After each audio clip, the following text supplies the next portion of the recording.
if you seek asylum, wait in the other country, not get here in the country. So there is no process if you're not because you want. And let's talk a little bit more about the piece that you're writing about, this Hungarian model. You write in the piece that it's a very old, very familiar blueprint for autocratic takeover, one that has been deployed by right and left-wing leaders alike. You point to Erdogan and Hugo Chavez. What are you seeing at the moment? Because I think everybody was looking to see what kind of model this would be under Trump 2.0, and they were looking at the courts, they were looking at the press.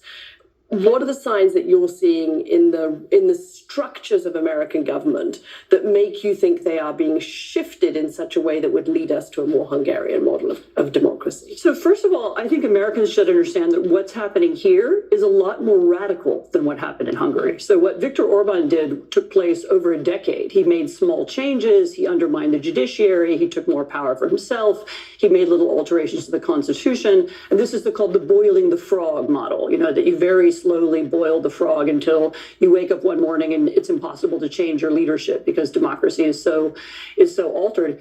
Here, things are happening much faster. I mean, there was no equivalent to Elon Musk going into the Treasury payment system and cutting programs that he personally dislikes, whether the president has said anything about them or not. And that's happened several times. And so the assault they're making on the civil service, on the press, and that's a rhetorical assault, but it's also harassing and using libel suits against news media organizations. The discussion of impeaching judges, seeking to undermine the credibility of judges. All that is happening really, really fast. And the goal is to create a system where it's just much harder for Americans to ever elect anyone else. Yeah. And yeah, look, I think that the obvious attempt to smear the messenger, to attack Jeffrey Goldberg, to attack The Atlantic, to attack journalists, when it's very obvious that the administration made a mistake using the Signal chat, is something that people can see. That's a famous autocratic tactic. Don't accept the news, just change the subject. And I don't think it's working this time. I mean, it's a little bit too obvious. And the immigration deportations. I mean, I think people were.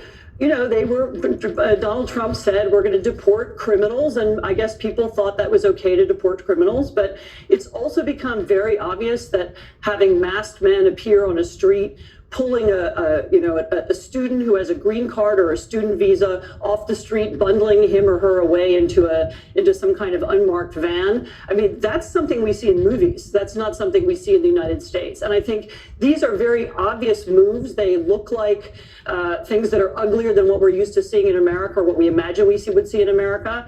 And I think people are beginning to see the contrast between that and what the Trump administration said it was doing.